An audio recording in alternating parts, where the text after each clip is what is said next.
পেহেলগাঁও ঘটনার পর এই প্রথম কাশ্মীরে প্রধানমন্ত্রী নরেন্দ্র মোদী তিনি পৌঁছেও গিয়েছেন চন্দ্রভাগা নদীর ওপর বিশ্বের সর্বোচ্চ রেল সেতুর উদ্বোধন প্রধানমন্ত্রী নরেন্দ্র মোদীর হাত ধরে এবং ছবি দেখাচ্ছি পেহেলগাঁও হামলা ভারত পাক সংঘাত পরবর্তী সময়ে প্রধানমন্ত্রী নরেন্দ্র মোদীর কাশ্মীর সফর যথেষ্ট তাৎপর্যপূর্ণ চন্দ্রভাগার ওপর নির্মিত বিশ্বের সর্বোচ্চ রেল সেতুর উদ্বোধন প্রধানমন্ত্রীর হাত ধরে আর এই রেল সেতু কাশ্মীরের সঙ্গে দেশের বাকি অংশের যোগাযোগ আরও দৃঢ় করবে বলে মনে করা হচ্ছে।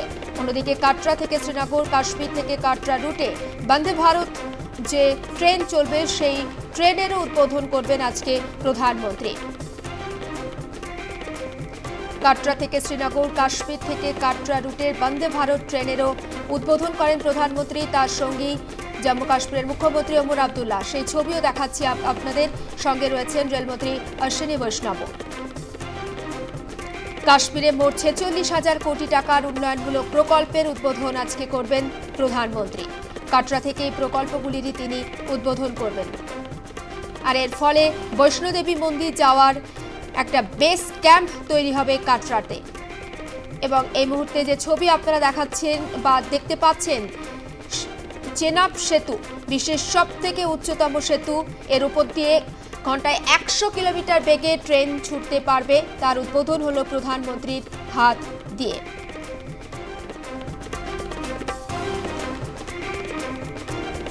চন্দ্রভাগার রেল সেতু দৈর্ঘ্য প্রায় 1.3 কিলোমিটার আর এই সেতু তৈরিতে খরচ হয়েছে 1400 কোটি টাকা। চন্দ্রভাগা নদী থেকে এই সেতুর উচ্চতা 369 মিটার।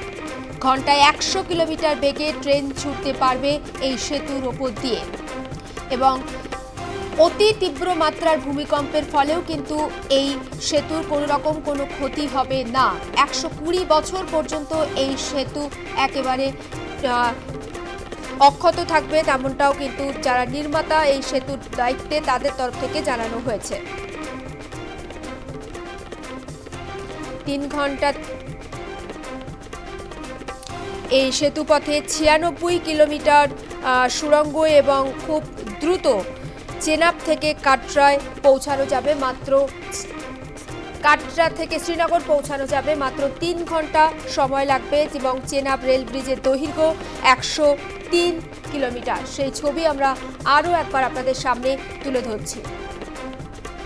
1.3 কিলোমিটার।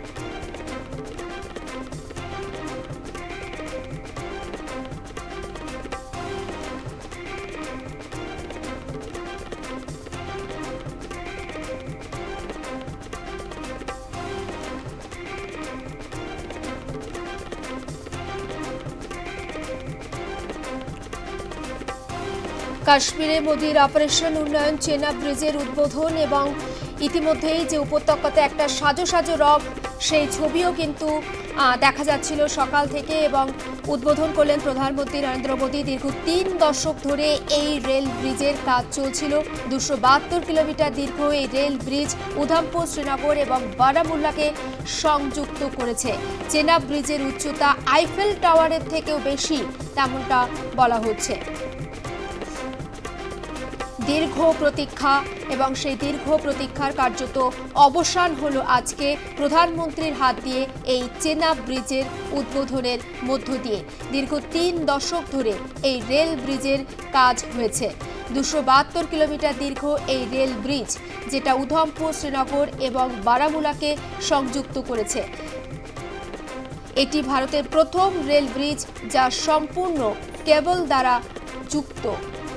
চেনাব ব্রিজের উদ্বোধনের পাশাপাশি প্রধানমন্ত্রী বারামুলা কাটরা রুটে 2টি বন্দে ভারত এক্সপ্রেসেরও উদ্বোধন করেন এবং সেই ছবিও আমরা আপনাদের দেখাচ্ছি। আগামী 7 জুন থেকে বন্দে ভারতে যাত্রীরা যাতায়াত করতে পারবেন এই রুটে।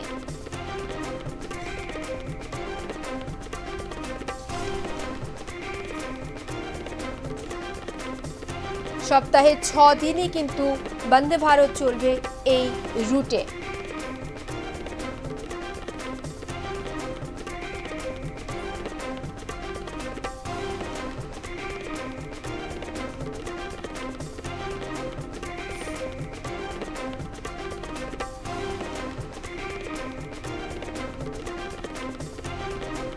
বিশ্বের সর্বোচ্চ রেল সেতুর উদ্বোধন করলেন প্রধানমন্ত্রী। পেহেলগাঁও কাণ্ডের পর প্রথমবার কাশ্মীরে প্রধানমন্ত্রী নরেন্দ্র মোদী। চেনাব সেতুতে রেলমন্ত্রী অশ্বিনী বৈষ্ণবের সঙ্গে প্রধানমন্ত্রী নরেন্দ্র মোদী উপস্থিত ছিলেন। জম্মু কাশ্মীরের মুখ্যমন্ত্রী ওমর আবদুল্লাহ এবং সেখানকার এই সেতুর যারা নির্মাণের দায়িত্বে ছিলেন প্রত্যেক আধিকারিকদের সঙ্গেও কিন্তু কথা বলেন প্রধানমন্ত্রী। জাতীয় পতাকা নিয়ে ব্রিজের ওপরে হাঁটতে দেখা যায় প্রধানমন্ত্রীকে। তিনি যে উচ্ছ্বসিত, তিনি যে গর্বিত, সেটাও কিন্তু তার অঙ্গভঙ্গিতে আজকে ধরা পড়েছে। বেলা 12টা নাগাদ এই বিশ্বের সর্বোচ্চ রেল সেতু অঞ্জি ব্রিজের আজকে উদ্বোধন করেন প্রধানমন্ত্রী। তার সঙ্গে ছিলেন জম্মু কাশ্মীরের মুখ্যমন্ত্রী ওমর আবদুল্লাহ, সঙ্গে ছিলেন রেলমন্ত্রী অশ্বিনী বৈষ্ণব। উদ্বোধনের আগে এই চেনাব সেতু কিন্তু নিজে ঘুরে দেখেন প্রধানমন্ত্রী এবং জাতীয় পতাকা নিয়ে সেতুর উপরে হাঁটতেও দেখা যায় প্রধানমন্ত্রীকে। আইফেল টাওয়ারের থেকে উঁচু এই সেতু এবং পুরোটাই কেবল দ্বারা কিন্তু এক প্রান্ত থেকে অন্য প্রান্তের সঙ্গে কানেক্টেড, যেটা ভারত তো বটেই, বিশ্বের মধ্যে একটা অনন্য নজির সৃষ্টি করেছে। পেহেলগাঁওয়ের ঘটনা অবশ্যই ভুলে গেলে চলবে না। 22শে এপ্রিল জম্মু কাশ্মীরের পেহেলগাঁওয়ে কিভাবে জঙ্গি হামলা, 26 জনের মৃত্যু, তারপর পাকিস্তান ভারতের সংঘর্ষ, ভারতের প্রত্যাঘাত, গুড়িয়ে দেওয়া হয় 9টি জঙ্গি ঘাঁটি এবং তারপর থেকে আমরা দেখেছিলাম যে কাশ্মীর সহ পাক সীমান্তবর্তী এলাকা যথেষ্ট কিন্তু সেখানকার পরিস্থিতি উত্তপ্ত ছিল। পরিস্থিতি স্বাভাবিক হতেই কিন্তু প্রধানমন্ত্রীর আজকের এই সফর এবং প্রায় 46,000 কোটি টাকার নতুন প্রকল্পেরও তিনি আজকে এখান থেকে উদ্বোধন করবেন। ফলে স্বাভাবিকভাবেই আজকে কাশ্মীর সফর প্রধানমন্ত্রীর যথেষ্ট তাৎপর্যপূর্ণ। সকাল 11:15 নাগাদই কাশ্মীরে পৌঁছে যান প্রধানমন্ত্রী। তার সঙ্গে ছিলেন রেলমন্ত্রী অশ্বিনী বৈষ্ণব, ছিলেন জম্মু কাশ্মীরের মুখ্যমন্ত্রী ওমর আবদুল্লাহ। প্রধানমন্ত্রীর হাত ধরেই কিন্তু উপত্যকায় নতুন দুটি বন্দে ভারত ট্রেনেরও সূচনা হবে বা উদ্বোধন হবে আজকে। কাটরা থেকে শ্রীনগর এবং কাশ্মীর থেকে কাটরা রুটেই বন্দে ভারত ট্রেন চলবে। এছাড়াও কাশ্মীরে মোট 46,000 কোটি টাকার প্রকল্পের উদ্বোধন করবেন আজকে প্রধানমন্ত্রী। চন্দ্রভাগা নদীর ওপর তৈরি করা হয়েছে এই বিশ্বের সর্বোচ্চ রেল সেতু অঞ্জি ব্রিজ, যার নাম দেওয়া হয়েছে, তা উদ্বোধন হয়ে গিয়েছে প্রধানমন্ত্রীর হাত ধরে এবং এই রেল সেতু দৈর্ঘ্য 1.3 কিলোমিটার। আমরা কথা বলবো, আমাদের editor in chief Sujit Chattopadhyay রয়েছেন আমাদের সঙ্গে টেলিফোন লাইনে।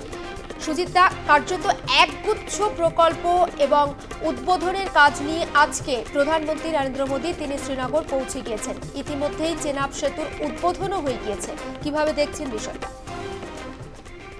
চেনাব নদীর উপরে যে ব্রিজটা, এটা দীর্ঘদিন ধরে তৈরি হচ্ছিল। এটা একটা রিয়েলি একটা আর্ট অফ টেকনোলজি এবং সেটার ব্যাপারে অমর আবদুল্লাহ খুব সুন্দর টুইট করেছেন। অমর আবদুল্লাহ যখন তার স্কুল পড়তেন, কলেজে পড়তেন, এখন তিনি জম্মু কাশ্মীরের মুখ্যমন্ত্রী, সেই সময় এই কাজটা শুরু হয়েছিল এবং দীর্ঘদিনের এই কাজটা তারপর আর এগোয়নি। তার একটাই কারণ হচ্ছে জঙ্গি এবং সন্ত্রাসবাদ। জঙ্গি সন্ত্রাসবাদ থাকলে যে উন্নয়ন ঠিকমতো হয় না, এই বার্তাটা কিন্তু ক্রমশ জোরালো হচ্ছে এবং অমর আবদুল্লাহ তিনিও চাইছেন যে জম্মু কাশ্মীরের যাতে উন্নয়ন হয় এবং হচ্ছে জম্মু কাশ্মীরকে একটা সত্যিকারের, এমনিতে যদি সন্ত্রাসবাদ ওখানে স্তব্ধ হয় এবং সত্যি ওখানকার মানুষের মধ্যে যদি পাকিস্তানের যে উস্কানি, সেই উস্কানিকে তারা অগ্রাহ্য করে সত্যিকারের তারা ভারতবর্ষের তাদের নিজস্ব বৈশিষ্ট্য নিয়ে ভারতবর্ষের বিভিন্ন রাজ্যগুলোর ক্ষেত্রে যে অগ্রগতি তৈরি হচ্ছে বিভিন্ন জায়গায়, তার সাথে সমানভাবে আসা, এটাই প্রধানমন্ত্রী বারবার বলছেন। তিনি বলেছেন সবকা সাথ সবকা বিকাশের যে লাইন ধরে উন্নয়নের ক্ষেত্রে তিনি এই লাইন নিয়েছেন এবং জম্মু কাশ্মীরে পেহেলগাঁও কাণ্ডের পর অপারেশন সিঁদুর একটা সাকসেসফুল একটা জায়গায় নিয়ে যেতে পেরেছেন, যেটা গোটা পৃথিবীর কাছে পাকিস্তানের যে সন্ত্রাস মদত, তারা কখনোই চাইছে না জম্মু কাশ্মীরের উন্নয়ন হোক। উন্নয়নটাকে স্তব্ধ করে দিতেই হচ্ছে নানা রকম সন্ত্রাসবাদ নিয়ে একটা বিভক্তিকরণ গোটা দেশে করতে চেয়েছিল, একটা সাম্প্রদায়িক হানাহানির পরিবেশ তৈরি করতে চেয়েছিল পাকিস্তান এবং তাদেরকে যারা মদত দিচ্ছে, এবং সেটা প্রতিহত হবার পর এখন পাকিস্তানেরও সুর নরম বিভিন্ন জায়গায়। তারা ইতিমধ্যে ইশাক দার তিনিও বলেছেন, পাকিস্তানের উপপ্রধানমন্ত্রী এবং বিদেশ মন্ত্রী, যে তারা সবসময় আলোচনার জন্য প্রস্তুত।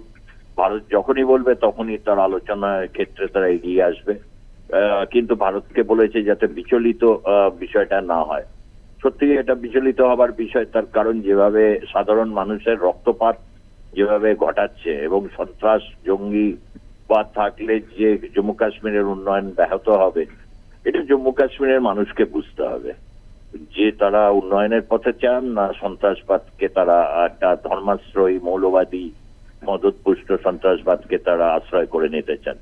সেই জায়গা থেকে একটা বড় বিষয়, এবং তার আগে পায়েলগাঁও ঘটনার একটা ইন্টিমেশন ছিল, তার আগে প্রধানমন্ত্রী নরেন্দ্র মোদীর এই উদ্বোধন করার বিভিন্ন কিছু ছিল, কিন্তু সেটাকে গেলে হয়তো একটা বড় রকমের কিছু করতে পারতো। কিন্তু এখন অপারেশন সিঁদুরের পর পাকিস্তান বা হচ্ছে ওখানকার সন্ত্রাসবাদী যে গোষ্ঠীগুলোর মাজা কোমর ভেঙে দিয়েছে, ফলে এখন যে উন্নয়ন পেন্ডিং কাজগুলো বাকি রয়েছে সেগুলো উদ্বোধন, শিলান্যাস, আরো নতুন কিছু প্রকল্প সেটা করা দরকার। মিলিটারি ইনফ্রাস্ট্রাকচারের প্রশ্ন আছে, চেনাব নদীর উপর দিয়ে ব্রিজটা, কিন্তু ভারতবর্ষের যদি আমরা দেখি যোগাযোগ ব্যবস্থা ইনফ্রাস্ট্রাকচারের অ্যাঙ্গেল থেকে বা মিলিটারি মুভমেন্টের ক্ষেত্রেও এটা কিন্তু খুব গুরুত্বপূর্ণ একটা জায়গা, এবং সেখানে এই ব্রিজটা জম্মু কাশ্মীরের অনেক বাসীদের দীর্ঘদিনের এটা ছিল। তবু একটা কথা বলবো যে এই ধরনের কোনো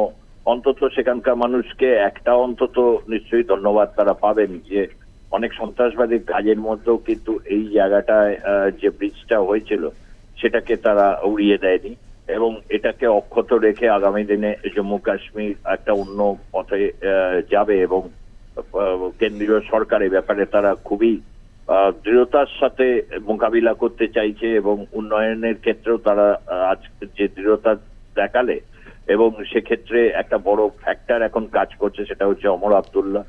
তিনি কিন্তু এই জল চুক্তির ক্ষেত্রে বলেছে পাকিস্তানকে তারা নিশানায় নিয়েছে, এবং পাকিস্তান যে অযাচিত ভাবে যে জলের দাবি করে এবং তার সাথে সন্ত্রাসবাদটাকেও তারা প্রশ্রয় দেয়, এটাকে বন্ধ করার ক্ষেত্রে ওমর আব্দুল্লাহরও একটা ভূমিকা কাজ করেছে।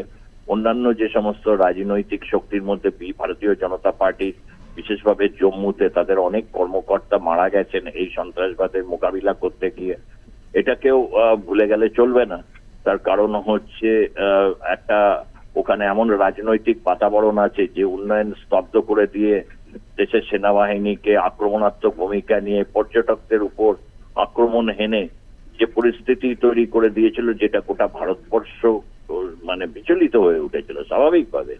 যে জম্মু কাশ্মীরে সেখানে বহু মানুষ ঘুরতে যান, সাধারণ নিরীহ মানুষ, তাদের উপর পৈশাচিক বর্বরচিত আক্রমণ, এবং সেক্ষেত্রে কড়া জবাব একদিক থেকে যেমন দেওয়া গেছে, এবার হচ্ছে নিঃসন্দেহে উন্নয়নের পালা। আগামী দিনে যে একটা উন্নয়ন হবে সেখানে সেই বিষয়টাকে আরো মানুষের মধ্যে সেখানকার আস্থা তৈরি করতে প্রধানমন্ত্রী তিনি গেছেন, এবং এটা তার যে পূর্ব নির্ধারিত যে কর্মসূচি বাতিলের পর যে অনেক কিছু ঘটনা ঘটে গেল এবং তারপর উনি উপস্থিত হচ্ছেন, এটাই কিন্তু একটা নতুন বার্তা, এবং যার একটা আন্তর্জাতিক পরিসরেও পাকিস্তান এবং জম্মু কাশ্মীরের সন্ত্রাসবাদকে গোটা বিশ্ব এটা ক্ষেত্রে আগামী দিনে একটা সদর্থক ভূমিকা দেখাবে, এটা নিশ্চিত করে বলা যায়। একেবারে নজর থাকবে। অনেক ধন্যবাদ। আমরা কথা বলছিলাম আমাদের এডিটর ইন চিফ সুজিত চট্টোপাধ্যায়ের সঙ্গে।